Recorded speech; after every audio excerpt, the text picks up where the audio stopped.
Take your Bibles to Proverbs 29, verse number 2. We're going to do something really quick this morning. I was longer yesterday, but let me give this quick announcement. Revelation Part 1, which is the letters from Jesus, starts tonight at 6:30. It's in person only. We may upload the videos later, but right now we're in person only. We're trying to set up life groups the way they will go from here, and so I want to encourage you to be out tonight to enjoy life group at the Journey Baptist Church. And like I said, we may be posting videos later as we go, but chapter 29 of Proverbs gives us an interesting little quick hit, something to remember.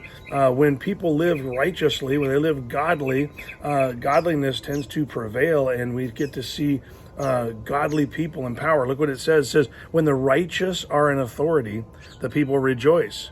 But then there's the flip side to that. It says, when the wicked beareth rule, the people mourn. And I think that right now we are in a tug of war with that in our own country. But I want you to recognize this. This is the real message right here, that when we live for the Lord, when God's people live godly, or by God's commands, by God's patterns for living, when we're lifting up our nation, when we're walking with God in the right way, not by our own terms, but on His, we get to see godliness climb the ranks and take over in authority. There are a lot of places in this world where there is no vote and there's oppression, but where the righteous live righteously, we can see that there's joy even in the midst of a crooked world that we live in.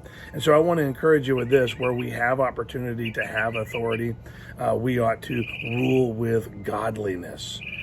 This is not the time to try to coerce people into godliness. This is the time to just reveal godliness. And so I want to encourage you, wherever you are in authority, whether you are an authority in your workplace, rule that with righteousness.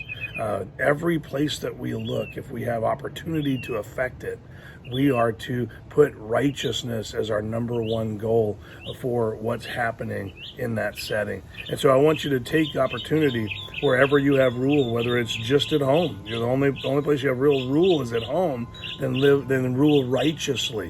If you have an opportunity at work, then do that. If you have an opportunity in your neighborhood, maybe you're a part of some association, righteousness. Let righteousness be flooding in. Wherever you can, live righteously, so that the righteous will climb the ranks of authority and have joy and rejoicing flood into people's lives. And so wherever you have opportunity to lead out with righteousness, so that people will experience the joy of the Lord. Have a great day.